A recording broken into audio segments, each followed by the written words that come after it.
What's going on, guys? Welcome back to another episode of the Speaking Sessions podcast. I've got Mike Bauer here. 6 years ago, he was approached by an entrepreneur on the Inc. 5,000 fastest growing companies list and asked to join the founder's sales team. Unfortunately, there was no sales team at all, just a call center. Who would have figured that? And instead of a sales team, a call center, but relying on the power of proximity, Mike joined the call center anyways, and a year later was asked to pilot an outside sales team that has gone on to sell over $135 million in just 5 years. Guess what? With only a $400 recurring membership product. Today, Mike, also known as Mark on some calls, manages the highest producing team in the country. And when he's not working, he enjoys time with his wife and 4 children and investing in real estate. So Mike, Mark, whatever you're called, I guess it's better than being called an a-hole or something like that on a sales call, because I'm sure that has happened plenty of times. But welcome to the show, man. Tell us a little bit more about yourself. Awesome, man. Yeah, thank you for having me. Yeah, like what you had just read. So what I currently do, I work for a company called Delta Defense. If you're in the firearms space, you're probably not familiar with Delta Defense, but it's very likely that you're familiar with the USCCA or the U.S. Concealed Carry Association. And it's a company that it's one of the longest companies that's been on the Inc. 5,000 fastest growing companies list at only 20 years old. And I approached the entrepreneur 6 years ago because I understood that if you've got a rock star company, it's not because you do it yourself, it's because you've got a great team. And I saw this humble confidence about him that I saw that I wished I was that way in 10, 15, 20 years. And so I started working with him in his call center, not because there was this great opportunity ahead of me. My wife and I, she had just had our second child. We had decided that she was going to be a stay-at-home mom. It was 100% on faith of power of proximity. And so I was able to kind of be mentored underneath him and see the ways that he had grown his business. And since then, a year later, I was asked to help be the pilot of our outside sales team, which is now about 50% of our business. So it's a very, very unique story. Just like everyone's got their own unique story. The thing that I think is really incredible is when we positioned ourselves, there was a huge boom in firearms around 2020. And I probably had over 100 interviews that I did for salespeople over the course of just 1 year that then went on to build a team that we now have about 135 W-2 sales reps. It's just an experience that was only amplified by an opportunity that we positioned ourselves well enough at. And then when the wave came, we were ready to surf, man, and surf we did. Man, that's incredible. And just a little side note here. I think too often we think, entrepreneurship is the route we just need to dive right into. Just start our own business. And it really sounds like you've been able to become an entrepreneur. Maybe it didn't start out that way, but you've been able to become that entrepreneur, and you get to really learn all of these different skill sets without all the risk of being the entrepreneur or the business owner. And so that's kind of a little side note there. But you mentioned something about humble confidence. I'm kind of curious, what exactly does that mean? Because when we think of humility, we don't necessarily think of confidence, and striking that balance, if you will, is something that a lot of people struggle with, but you do need to have a little bit of both because you can't go onto the side of arrogance. So tell me a little bit more about what that humble confidence kind of actually means, if you can describe what that looks like and everything. Totally. And I think that as I'm describing this, anybody who has someone in their life that's a true leader, I think you'll see these same qualities in any leader that's within your life. And so for me, when I'm talking to someone that is humble, I'm not necessarily going off of the Google definition of placing yourself lower than what you actually are. I know there's some definitions of that, and I don't agree with that. Where I see humility is, I believe true humility is you understanding that there's always something that you can learn from really anybody, but there's always an opportunity for you to grow, is I guess the best way to look at that. And so for me, someone who is humbly confident is you are confident in the things that you have done and that you're doing, but you're humble enough to understand that you're always having the opportunity to learn more. And so when I see someone who's a true leader, I see someone who's confident in the things that they've already accomplished, and primarily not because of their accomplishments, but because of the actions that have gotten the results, so that daily discipline. And then also being able to still see that even though that person is very confident in what they believe and what they've achieved and the results that they've had, but they also have the humility to understand that there's always something, there's always that next level, and that there's more for them to be able to learn. And if I could kind of wrap it a different way, really just having that self-confidence in themselves is where that confidence comes at, but being humble, like you said, knowing that there's more ahead, that they aren't the cream of the crop. They're not at the top of the peak, if you will. So I think it's a great way that you said it, and just trying to say it a little bit differently so people can maybe understand and grasp that a little bit more. And that humble confidence. Yeah. Again, I've never really heard somebody say that, but I can really picture that when you say that. And I can think of a couple of leaders that are that way, and that I tend to respect those kind of leaders a lot more than the ones that are just extremely confident, but they feel like they're kind of at the top of their class of being the greatest leader out there and stuff like that. So it's definitely something we want to keep in mind. But let's go ahead and transition a little bit. I know we talked offline about what we were going to talk about. And so today we're really going to talk about sales and communication. And actually, I want to dive into this story because we mentioned a little bit about Mike and Mark and stuff like that.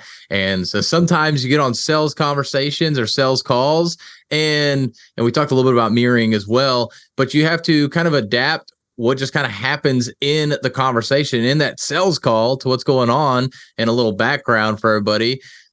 We have Mike on the show, but he's been on a couple calls where people would just randomly start calling him Mark, and rather than trying to correct them, he just goes along with that. So kind of give us a scenario where this has happened, and then I want to kind of break that down a little bit from there. Totally. So one of the blessings that I had when I was in the call center is that I believe that you get better by sheer volume more than any sort of, video you watch, book you read, all that stuff. Now, to preface that, last year I read over 52 books. So like I'm a huge advocate of lifelong learning. That said, I think that just having the repetitions gets you somewhere faster, and in a way that you have just a better understanding of it, right? And so one of the things that was a blessing for me when I worked in the call center is, we're taking 10, 15, 20 calls a day of people, inbound phone calls.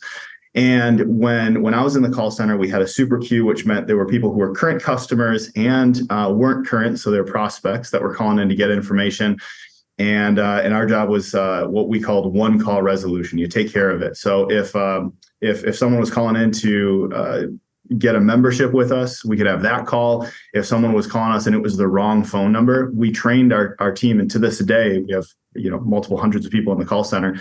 They are trained to take care of that call and have the one call resolution, even if that person is calling about something that has nothing to do with our company.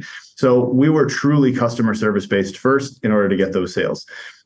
What I would have all the time for some reason, and maybe it's just because I talk fast. I'm from Wisconsin, but I probably have an accent that I don't recognize. But there were so many times where someone would call in and I'd say, hey, this is Mike. Thank you for calling, and do the typical introduction. But there were so many times where maybe people would miss it and they would go, oh, Mark, thanks for calling. Hey, and they would jump into it, right? And I just felt that most often it is not advantageous to correct someone in their line of thinking right out of the gate. I think that it's much better off to go down the line. And it also typically would help me, because if someone was like real bolsterous, sometimes they'd call me Mark, and then down the line, I'd maybe send them an email while they're still on there. Oh my gosh, have I been calling you Mark? Hey man, don't worry about it. I'm here to help you. It's not a big deal. And now they almost take that step back. So I probably did every now and then help someone, but I typically wouldn't do it right away, because I'd rather them, let's take care of the priority first, that mission first kind of thing. My name doesn't matter. I'm here to help you, here to serve you. Yeah, and you hit the point that I was going to bring out right on the head, that well, obviously your name is important to you in that conversation, in that moment. That piece of information isn't that important. And to correlate this back with speaking, a lot of times when we go to speak somewhere, sometimes we'll get tripped up on our words, or we'll miss a point that we were going to share, or maybe we didn't share quite everything that we had initially planned to share.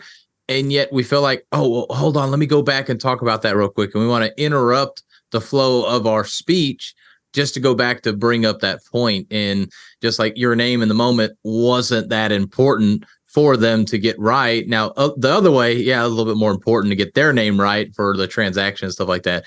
But for them to know your name wasn't important because that wasn't a part of the sales conversation that had any importance. And the same thing when we speak, that we share what we share. And if we happen to forget something, if it's not that important, don't worry about it. Even if it is your name, just go with it. I get called Paul all the time too. So I guess if somebody calls me Paul, I'm just going to go with it for now on. They'll introduce me as Paul Sessions on stage.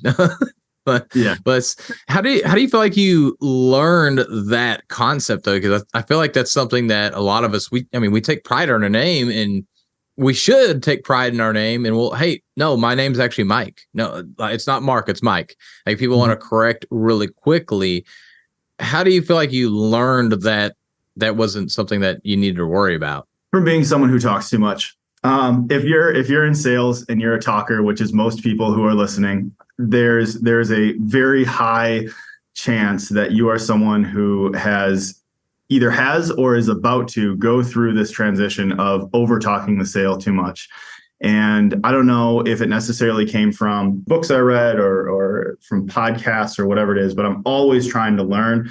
And I just know that there was a time where I realized all the information I have does not matter. They don't care. They don't care. And even if they do care, the more I talk, the more I'm talking them out of the sale because I'm probably giving them more than what they were already considering. So for me, I think it wasn't just the thing about the name. It was more of the foundational concept of let's focus on what do you know already? What's the buying trigger that the signal that you're giving me for me in the call center at that time? It was just through listening. And then when we created our outside sales team, it was selling to groups of people. So I'm instead listening and looking and hearing and like you're just adding all those things in there. But one of the things that almost every new salesperson has to learn is when to turn it off. And for what the quick coaching thing that we always teach for our guys is, I just had this conversation with my top manager. Her name is Kaylee.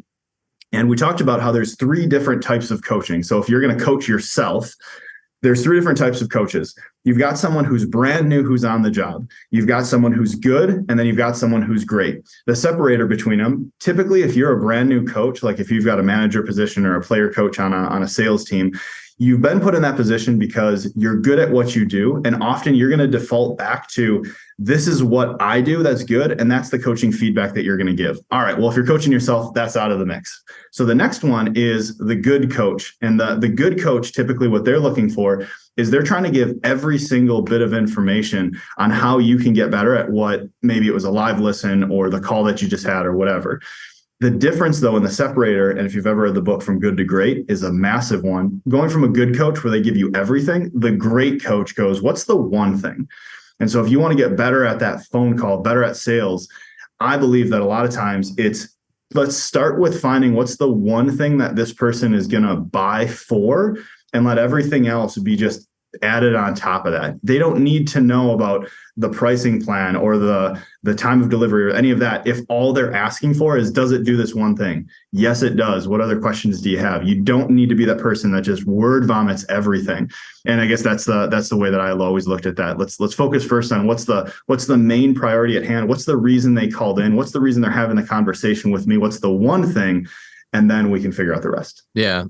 And I get that completely. And I kind of laugh or chuckle here because I just think about like, oh, the one thing that's important for them is knowing my name. Like, and really, like, how arrogant is that if we're just so worried about that? I mean, if they just, I say if they just completely butcher your name or something, that's maybe a little bit different. But even then, like, who really cares? I mean, now if they ask you, that's a different thing. Like, hey, what'd you say your name was? Okay, then you can repeat it. But they've asked you, like you said. So really, what are they there for? And really just focusing on them, which is exactly how it is when we go to speak somewhere. And that's where sales and public speaking really go hand in hand. But I want to just kind of break down the difference between the call center and the outside sales. So it sounds like for you at the call center, you had a lot more like incoming calls versus outgoing calls. Did you have both or just the one? So I was part of the, when I started here, we just had the call center collectively, and 2 months into that, found some success,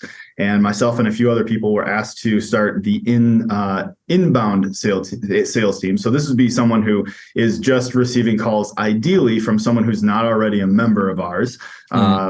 So we went from a super queue of anyone calls, first person available gets it, to now you're on an inbound sales team where you're receiving those phone calls. And then there are other outbound teams that they created, but the teams that I was on were 100% inbound for the first year that I worked here. Okay. Well, I think for the benefit of the podcast, let's stick with like the outbound calls, because I feel like inbound calls, it's usually a warm lead.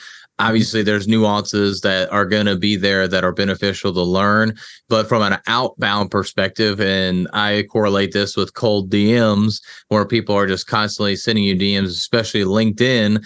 So how do you go about navigating that conversation? I know you're more on the inbound side, but still from an outbound perspective, where you're reaching out to somebody cold, or maybe they had said they were interested, that's they could be kind of warm somewhere, but how do you go about randomly calling this number up and them answering the phone, and I'm sure being a little hostile if they actually answer, like, who the crap is this? What do you want, Mark?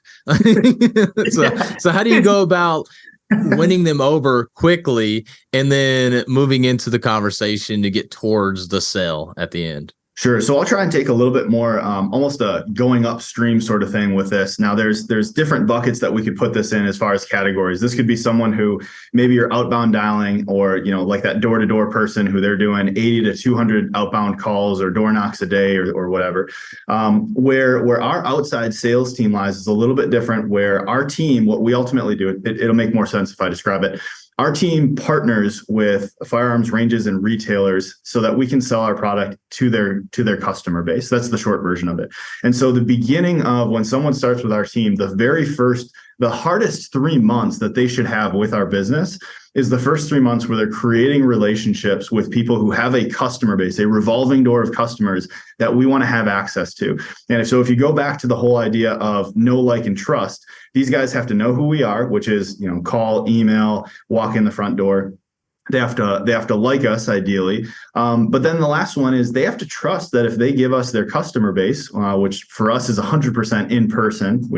Our team doesn't do anything online outside of research and reach out. But when we sell to our customer, going from that B2B sale to the range or the instructor, when we sell to the customer, B2C, that is 100% in person. So they need to trust that when we're handling that customer, if you've got a customer and you're going to pass them along to me, you need to trust that I'm going to be able to be a professional at the very least.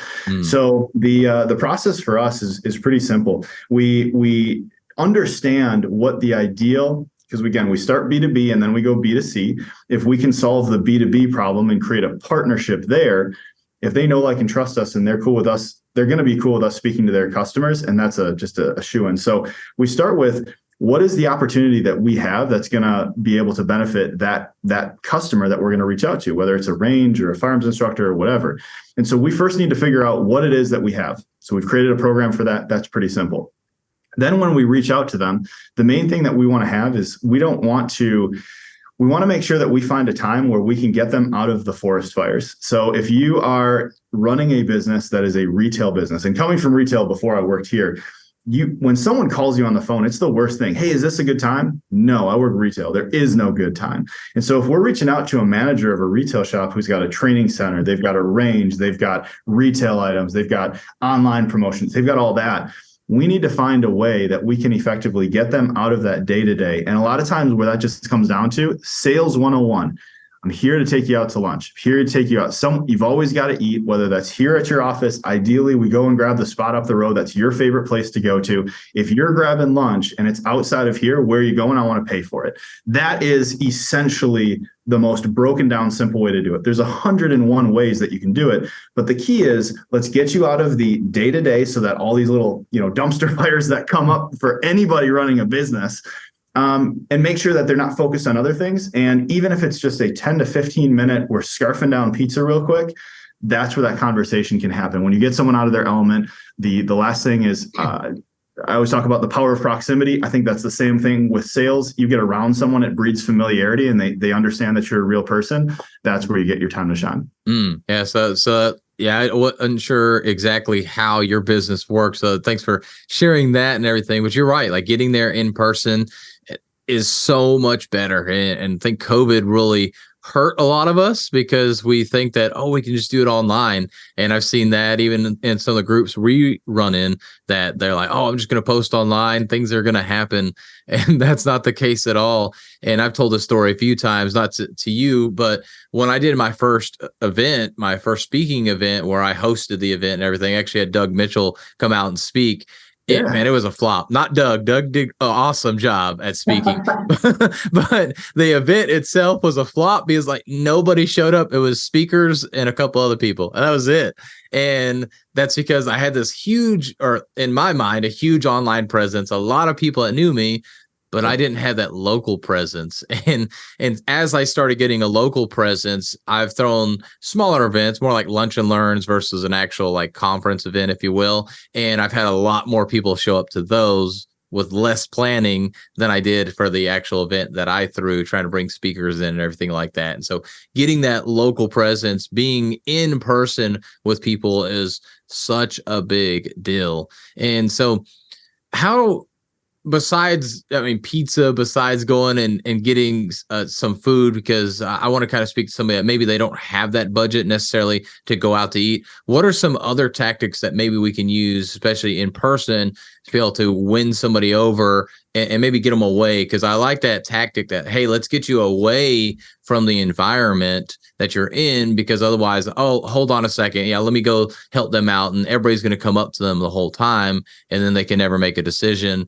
And yeah, you just become a nuisance at that point. So what's some other ways maybe that are a little, I mean, that's obviously pretty cheap, but still that we can maybe do for free, that we can pull these people away from their businesses to be able to talk with them? Yeah, ultimately there's plenty of times where our guys, we try to get them where they can take someone out to lunch, or they can take them out to dinner or something like that. If an account is big enough, we'll even go so far as to say that they should, they can invite their spouse or whoever. And that's where, like, to your point, it does really come down to the type of business that you have. If it's something more B2B, it's a little longer sales cycle, it's a higher ticket item. That's a different way to look at things than opposed to just a quick one-to-one sale.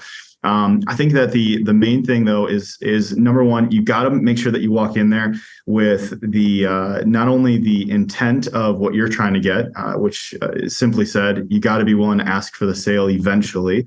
And so what's the pathway that's going to get you there? Because if you get their attention, but you don't have anything to talk about, well, you just dropped it. That's kind of that first interaction, you've ruined that. So make sure that you have kind of a pathway of where you want to get to, with the ability to understand that as a good salesperson, you're going to have to pivot. And that just comes through time, through coaching and all that.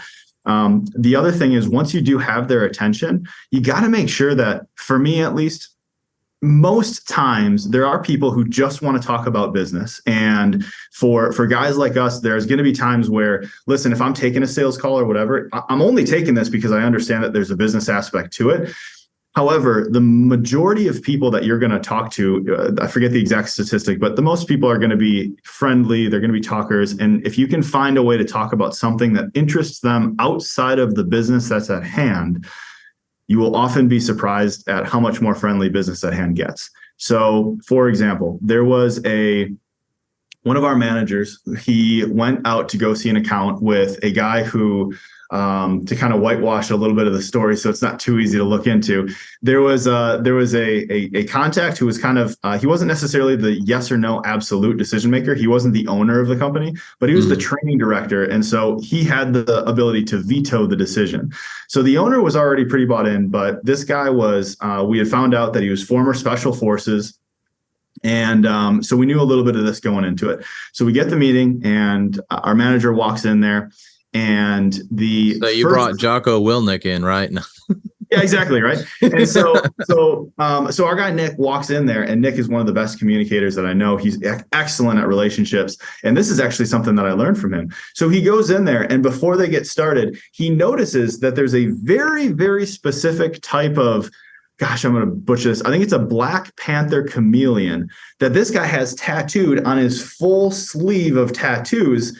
And, there's special forces tattoos and all this, probably the Constitution. I don't know. He's got a full sleeve of tattoos though, right? And a lot of it's military based. But he notices there's this one tattoo that's off. He goes, is that tattoo a Black Panther chameleon? And immediately he said there was a moment where his demeanor, this guy changed from being this hard ass, if I can say that, of a military guy, to all of a sudden his demeanor changed, and it was like he just softened. He didn't say anything. It wasn't any. You could tell. And he goes, "How do you know what a Black Panther chameleon is?" And immediately Nick just had this repertoire of things that he understood because he's fascinated by reptiles and amphibians and all this. I'm telling you, that conversation lasted for 40 minutes of the 1 hour of conversation. And those 40 minutes were the things that signed that deal. And so I guess the lesson behind that is you're not always going to get that opportunity where you can have a conversation that is above and beyond just the business that is at hand. But as salespeople, because we have this fight or flight response that goes off in our head when we hear an objection or when we hear, someone trying to push us too fast or they throw us off our script, we got to remind ourselves that at the end of the day, we're just having a conversation. And if we can have a conversation around something that interests them, know, like, and trust, that's going to skyrocket because they're going to see that this guy isn't just here as a salesperson. He's a true human being. And maybe I'll let my guard down and hear him through. Now, it's not going to change that you still have to be a professional, know your product, overcome objections and all of that. But man, does it make getting in the door a lot easier. Yeah, it really does. And just being relatable with people is so much better. I mean, in relating this back to speaking, when we just share information, when we just give everybody what they want, really at the end of the day, there's a few people like us who are like, hey, just give me the information, I'll go apply it, and I'll take action now. But most people, like you said, while they do want the information, they want to feel connected to. They also need that help with that connection. With this, obviously, with this, you were just trying to win them over. But when you're trying to give that information, a lot of people, they need help connecting it in their brain, because it's like, okay, I've gotten the information, but how does this apply to me? And so when you bridge it with the story, that's what helps them understand that more. Plus, as you tell the story, I always like to say that you need to share a little bit of you within that story. So share your story that applies to what it is that you're trying to teach and educate on, or give some kind of situation that you've been in, kind of like you just did with that sales conversation there, and use that to help people understand that. And more people will get it and be bought into you as a speaker or even as a sales professional because you shared that story and everything. And that's a great story. And so sometimes you don't know what a Black Panther chameleon, whatever is. I can't even repeat that back. But yeah, if you can just find something, anything, and just keep trying stuff. So that's actually a good, I think of this as a good question to ask you. So sometimes, especially in a sales conversation, maybe we're struggling like that. And maybe we don't find something, because maybe that was mentioned, the Black Panther chameleon was mentioned, and yet like that was just like, whatever, man. Like this guy's just seeing something. Kind of like I could say, oh yeah, you got an American flag behind you. You like America, huh? And you're like, yeah, I kind of like it. Like, it's just like, really? Like, it's stupid. And so I could see where some salespeople would, and I've probably been guilty of this myself. Like, oh, well, let me find something else. Well, I see you got kids up there. Oh, I see you got your wife. Like, I just keep trying to point out things that I'm seeing to relate with you. How would you help us navigate to be better about relating without coming off as super obvious that I'm just looking at the environment and finding something to relate with you with? This totally goes back to the, you asked me, where did I learn that one thing? It's from over talking too much and screwing it up. And then eventually you just realize how not to screw it up anymore. It does go back to, and I'm not intentionally doing this, but for example, one of the things that I noticed when we jumped on, you've got two Alex Hormozi books behind you. And one of the things that Alex talks about, see, look, you're like, I do. With his books and leads and offers, one of the things that Hormozi talks about that I really appreciate is the different levers of business. And so if you can break down what's the most important thing and then go with that lever first, and then kind of go from there. So for example, when our guys are walking in to have this meeting, yeah, at the end of the day, the thing that we want to have is them to sign a W-9 and a master service agreement with us to allow our guy in their classroom every single week to be able to sell our memberships.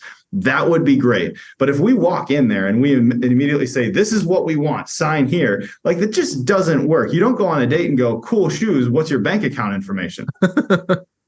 So where I think it really just comes down to is you start with being insanely curious. I use something that a tool with my team that's called the pitch notebook that I can dive into. I think it's the most powerful tool that we've ever created for our guys. But you've got to start with being insanely curious that over time it's going to build up. So Alex talks about those levers.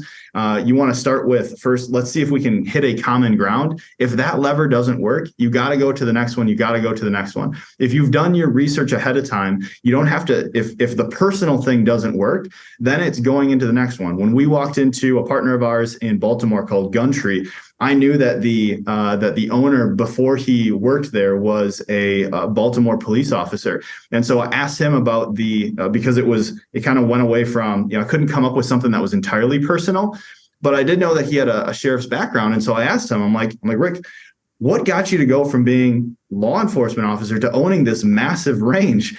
And I won't curse like he did, but basically he said, I ask myself that question every single day. And we had a chuckle about it as he's taking us on a tour to the next thing. And so I think the point is not necessarily that you have to have a bunch of facts that you rely on or anything like that. I think it just comes down to you just naturally have to be curious, with the understanding that eventually you have to get down to business. And sometimes that's going to happen right away. Sometimes you're going to have some leeway. And you just need to realize that until you go through that cycle over and over in your own business, it's going to take a little bit of time. I think that success in sales does create more success. So if you go from one industry to another, you're going to obviously bring all those skills with you, but you're still going to have to go through that same process of that learning curve. And so I would tell someone the best thing that you can do is keep a pitch notebook. We can dive into what that is, but ultimately you just need to be, if anything, comfortable with getting the repetitions, knowing that over time, as long as you're being intentional with how to create, what we call a competitive positive. How do I make this a win, even if it wasn't a win, so that the next time you get better at it? And I think it's less of here's exactly how you do it. It's more so be curious, make sure that you have a pathway to where you want to get to, and be willing to adapt and be flexible in the middle so that you can have the conversation that the person in front of you wants to have just as much as the conversation you want to have. I like that. Yeah, really focusing on that end in mind, but yeah, being malleable along the way, and that's where, and I'm going to tie this back in with speaking. That's where I like to have stories, because yes, you have your end goal, where you're trying to end your speech at, but then you're using stories, and you can adapt your speech based on the audience there, based on with speak on stage. Obviously, you're not adapting to the conversation, but what you're doing in a sales conversation is you're adapting how you're navigating through your sales pitch, so to say, like, okay, hold on, they don't want to go straight into business, so let's back up a little bit, let's be a little bit more personable, or okay, now things are starting to move along, we can jump right into business. Or yeah, you got some of those people like, all right, man, all right, like I'm cool, like I don't need to talk about myself, like all right, let's talk business, let's get right into it. And you can figure out where, like, how to navigate that along the way. But in the end, obviously for you, is to help the customer, not about selling them. I mean, obviously that has to come to help them, but still it's about helping that customer with your product or service. So I like that. But yeah, let's talk about this pitch notebook. I like that. You had something you want to say first? I got one thing that I want to add in there, and then definitely I'd love to dive into the pitch notebook. So one of the cool things with our 130 sales reps that we have is essentially what these guys, eventually when they get through that business proposal and all that, and they're now in these classes, their full-time job is essentially small group public speaking. That is 100% what they do. And so they've got a sales pitch, which sometimes they're like, I don't want to call it a sales pitch. Well, how do you get paid? Well, I got to close. It's a sales pitch. But the way that we do it is very informative. And so one of the things that we try to coach these guys on is there's a framework that I really love, which is memorize, internalize, customize. It's just a really great framework that you start with a script, then you internalize it so that you don't even have to think about it as you go, and then you can customize it from there, which is just really customizing to your audience, not necessarily customizing the message. Most people try to screw it up and start from scratch, when in reality, just because you had a joke that flopped at one engagement doesn't mean that now you rewrite your whole pitch. You just, tweak it for the audience. But one of the things that we do is, to your point, the stories and personal engagement, we intentionally have in the sales pitch that we teach our guys for insurance compliance reasons, we have areas of engagement in there. And so, for example, one of the things that we used to teach our guys was they should ask the audience, how many of you guys have traveled in the last year or whatever it was? And that was always fun during COVID, because then people would raise their hand or whatever. And it's like, oh, really? You traveled? But, we would ask someone like, okay, so Philip, where's the last place that you traveled to? Texas. Okay, my man. Texas is pretty big. Land of the free. Where exactly in Texas did you go to? The Houston area. Houston. Okay. Business, pleasure, a little mixture of both. A little mixture of both. Okay. What did you do for business when you're down there? I did a podcast recording with a buddy. Love it, man. Very cool. So when you're down in Houston, right, and you're down there, you're recording a podcast, let's say, and now that right there is where I would transition back into my pitch. So what we would coach our guys to do is do 2 to 3 questions of asking you something where you feel as if you're directing the flow of the conversation. But in my mind, I know that anything that you give me is only going to add to what I'm about to give you. And so the idea behind why we were asking someone that is our product gives the opportunity to service someone in all 50 states, even when they're traveling.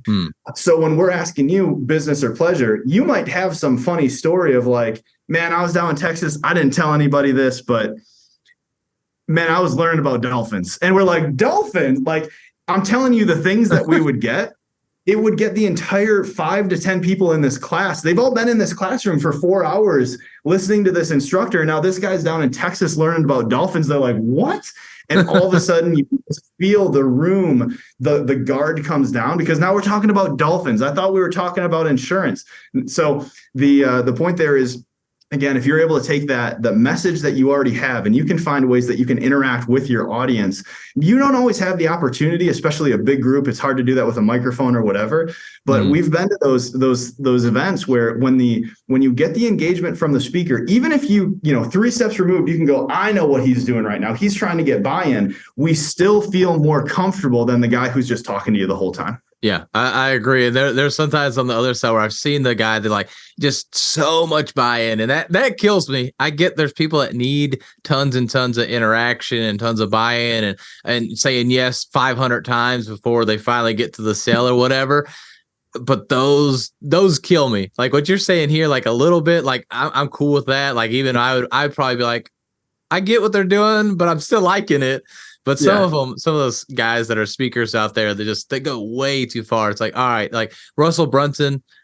I mean, obviously he's done very well for himself. So I'm here like being hypocritical because he knows what he's doing, but still the way that he does it sometimes. I remember GrowthCon 3, he did that. He's like, oh, here we go. Like, yeah, here's our stuff. And it was the same exact thing from GrowthCon 2. But then he's like, oh, let me bring up a testimonial.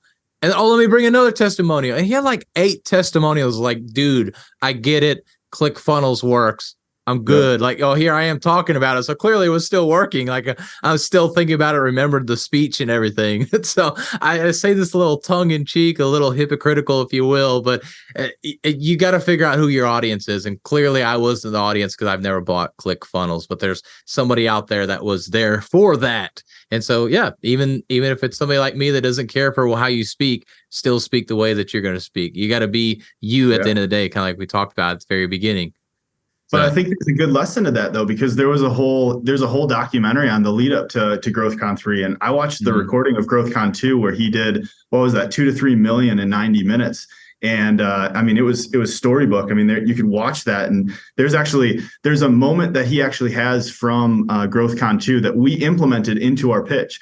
And so, for example, which is so funny that you brought this up, but one of the things that he said was, what I saw happening was, do you remember when in GrowthCon 2, when he signed 1 out of 7 people or whatever, he said, guys, if this is for you, you meet my people in the back of the room, whatever talk track he was. He goes, guys, if this is for you, getting up right now is not rude. Well, you think about this, there were 9,000 people in that audience. There were guaranteed people that were getting up, going to the bathroom, had no interest in this. But when you looked around and you saw that there were people getting up and going to the back of the room, you thought, Well, that guy trusts him to give him $3,000. That guy trusts him to give $3,000. You know what? I'm gonna do it too. And so this momentum of getting people to push forward by using your surroundings is, I actually think, a really, really good example of why that works so well for him, because little things like that, those little nuances of like, guys, getting art right now is not rude. I would teach my guys to say, if they had an instructor who didn't give them the time afterwards for the students to sign up for the membership, we would tell them to tell the guys, as soon as you're done filling out that form, that's the reason I'm here. Go ahead and raise your hand. Raising your hand is not rude. The moment that we did that, we increased our conversion rate 5 to 10% per person, because they now were telling the audience exactly what to do. And it just made it less awkward. Whereas before they were like, well, should I not? You just told them what to do. But yeah, the difference between GrowthCon 2 and GrowthCon 3, the results were pretty drastic, I think. Yeah. I haven't seen that documentary. That's crazy. I don't remember that, him saying that. I mean, that's a very specific thing to remember.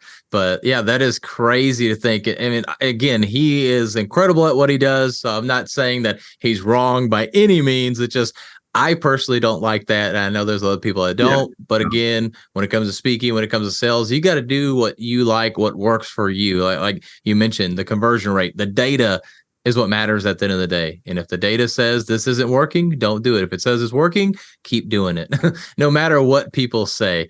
So, man, I know we were going to talk about the notebook, but I mean, we're kind of running out of time here. And so I definitely want to be able to respect your time and get to our last question, because I kind of have a feeling what it might be, but I'm kind of curious to see if you could only share one message for the rest of your life, what would that message be? For me, I think having constant curiosity and striving to continue to get better. I think those are the two things that, if I were to tell young Mike, these are the qualities that have helped work for you over the last 10 years. And if you just keep doing this for the next 10 years, I think we always try to give ourselves and give other people these grandiose, like, do this or do that. And it's ultimately just going to come down to the historics of what worked for us. I think on a foundational level, if I can teach my kids, always be curious about something and always be working towards getting better at something, I think that they're going to be just all right. Man, you're exactly right. And I thought that constant curiosity would be the thing that you would mention. And it's true. The more curious we are, the better in the long run. And the more we're going to be able to do in life. So definitely go out there and be curious. If people want to follow you, they want to get to know more about you, Mike, where's the best place for them to reach out to you? Social media, look up Mike F. Bauer. If he doesn't have a great beard, it's probably not me. Nice. And you do have a great beard there. And by the way, like, great eyesight on seeing the Alex Hormozi books. I was very shocked by that. That's why I was like, wait, you can read that? That's why I looked. But anyways, Mike, appreciate you coming on, sharing the value that you did. Sales is definitely something that we all can strive to get better at every single day. The guys, make sure that you like, subscribe, go follow Mike to learn more about what he's got going on with his great beard and all, and have a great day.